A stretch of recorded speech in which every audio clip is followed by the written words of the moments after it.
ونصلي ونسلم على رسوله الكريم اما بعد فاعوذ بالله من الشيطان الرجيم بسم الله الرحمن الرحيم انا انزلناه في ليلة القدر وما ادراك ما ليلة القدر ليلة القدر خير من ألف شهر تنزل الملائكة والروح فيها بإذن ربهم من كل أمر سلام هي حتى مطلع الفجر صدق اللہ العظیم والصلاة والسلام علیک یا رسول اللہ وعلی آلک واصحابک یا حبیب اللہ۔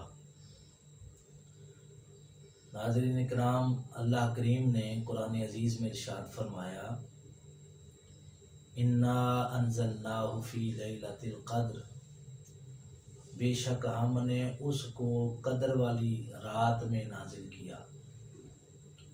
وما ادراک ما لیلۃ القدر، تم کیا جانو کہ لیلۃ القدر کیا ہے؟ لیلۃ القدر خیر من الف شہر، لیلۃ القدر 1000 مہینے سے بہتر ہے۔ تنزل الملائکۃ والروح فیہا بإذن ربہم من کل امر، اس رات میں فرشتے نازل ہوتے ہیں، حضرت جبرائیل علیہ السلام اور فرشتے نازل ہوتے ہیں۔ تنزل الملائکۃ والروح، فرشتے بھی آتے ہیں اور روح الامین بھی آتے ہیں۔ اللہ کریم کے حکم سے یہ سب لوگ اترتے ہیں۔ ہی حتی مطلع الفجر، ان کی انتہا بیان کی کہ یہ طلوع فجر تک رہتے ہیں۔ اللہ کریم نے جو ہمارا موضوع ہے اس کو اپنے کلام میں بیان فرمایا۔ لیلۃ القدر کے بارے میں ابھی آپ کے سامنے اس کی کچھ تفسیر بیان کی جاتی ہے۔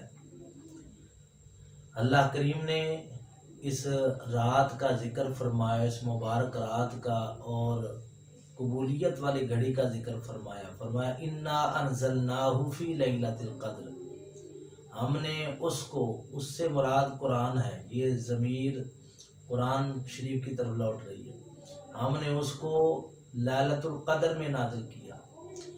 تو غار حرا کے اندر ہمارے رسول کریم صلی اللہ تعالیٰ علیہ وسلم جب مراقبہ فرماتے تھے، مہینہ دو مہینے کم و بیش، تو اللہ کریم نے پھر جب وقت آیا تو رب ذوالجلال نے اپنا قرآن پاک نازل فرمانا چاہا تو وہ کب فرمایا؟ لیلۃ القدر میں نازل فرمایا۔ اس رات کو اللہ کریم نے اپنے محبوب پاک صلی اللہ علیہ وسلم پر پہلی وحی نازل فرمائی۔ یوں سمجھیں کہ یہ پہلے ہی سن نبوی جو ہے اس کے اندر ہی اللہ کریم نے یہ پہلی وحی نازل فرمائی، اور اللہ کریم نے اس میں سورہ علق کو سب سے پہلے نازل فرمایا، اقرأ بسم ربک الذی خلق الی آخری۔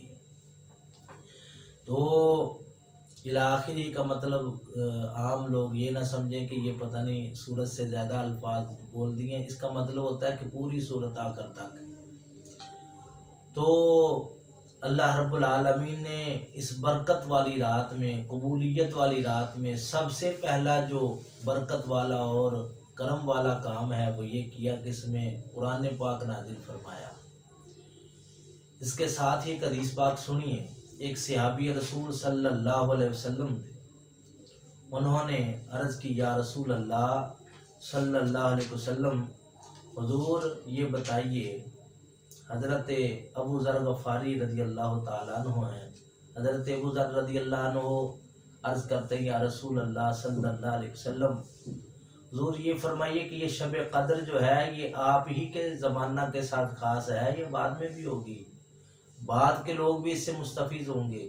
نبی کریم علیہ السلام نے ارشاد فرمایا ابو ذر، یہ میرے زمانہ کے ساتھ ہی خاص نہیں بلکہ اللہ کریم اس کو میری امت میں قیامت تک رکھے گا۔ تو یہ قیامت تک جو ہے اللہ کریم اس شب قدر کو اسی طرح جاری و ساری رکھے گا۔ یہ ہوتی کب ہے؟ اور بھی اس کے بارے میں پہلے فضائل سن لیجئے کہ شب قدر جو ہے اس کے بارے میں فرمایا کہ شب قدر جو شخص ایمان کے ساتھ شب قدر میں قیام کرے، اور یعنی کسی بھی لحاظ سے قیام بمعنی نماز ہوتا ہے، قیام کرے یعنی عبادت کرے، تو اللہ کریم غفر لہ ما تقدم من ذنبہ، اس کے پچھلے سارے گناہ بخش دے گا۔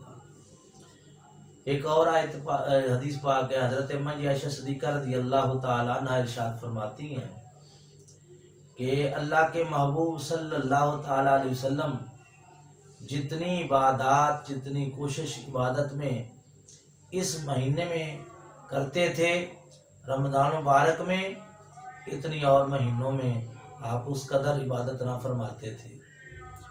اس کے ساتھ یہ بھی سمجھیے کہ شب قدر ہوتی کب ہے؟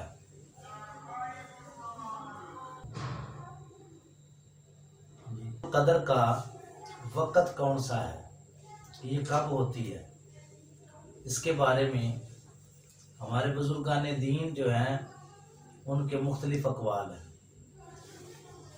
حضرت امام اعظم ابو حنیفہ رحمۃ اللہ تعالی علیہ کا قول پاک یہ ہے، آپ کا فرمان یہ ہے کہ شب قدر تمام سال میں ہوتی ہے، تمام سال میں سے جب بھی چاہے اللہ کریم فضل فرمائے ہوتی ہے۔ تو کبھی رمضان شریف میں بھی ہو جاتی ہے، کبھی رمضان شریف کے علاوہ بھی ہو جاتی ہے۔ یہ اقوال ہے ہمارے بزرگوں کے۔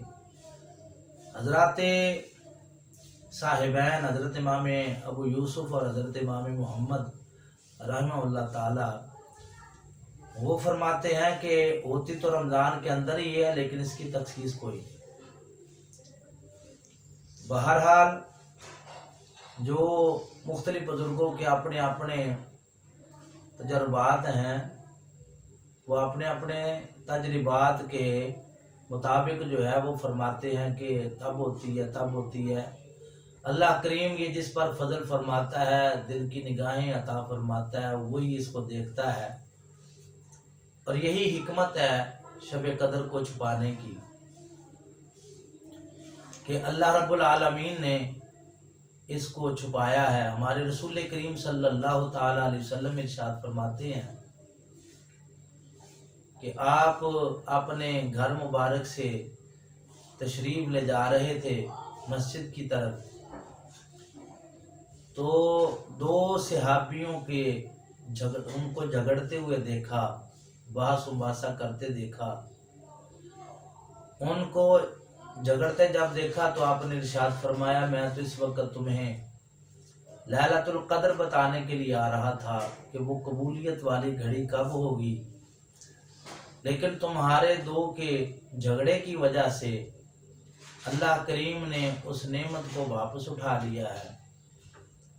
یہاں سے ایک اصلاحی پہلو اس حدیث پاک سے یہ بھی نکلا کہ دو صحابہ کرام آپس میں، اب ان کا جھگڑا حدیث پاک میں نہیں آیا کہ وہ کس بات میں جھگڑ رہے تھے۔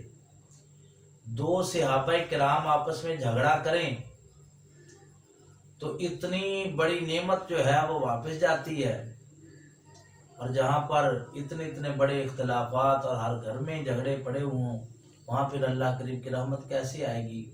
اس سے ہمیں اپنی اصلاح کرنی چاہیے کہ جہاں تک ہو سکے جھگڑے سے، لڑائی سے بچنا چاہیے، فساد سے بچنا چاہیے۔ جو بحث و مباحثہ دین کا ہوتا ہے وہ رحمت ہوتا ہے۔ بہرحال اس کو واپس اٹھا لیا گیا، فرمایا اب تم اس کو رمضان مبارک کی آخری طاق راتوں میں تلاش کرو۔ تو نبی کریم علیہ الصلوۃ والسلام نے اب اس کو 5 راتوں میں کا ذکر فرمایا۔ وہ 21ویں رات ہے، 23ویں ہے، 25ویں، 27ویں اور 29ویں رات ہے۔ یا فرمایا ایک حدیث پاک میں فرمایا یا رمضان مبارک کی آخری رات، ان راتوں میں تلاش کرنا ہے۔ اب ان راتوں کے بارے میں کب کب شب قدر ہو سکتی ہے، ہر بزرگ جو ہیں انہوں نے اپنے اپنے مشاہدات ذکر فرمائے ہیں۔ ابھی میں ناظرین کے سامنے حضرت ابو الحسن خرقانی رحمۃ اللہ تعالی علیہ کے مشاہدات کو تذکرہ کروں گا کہ وہ کیا فرماتے ہیں۔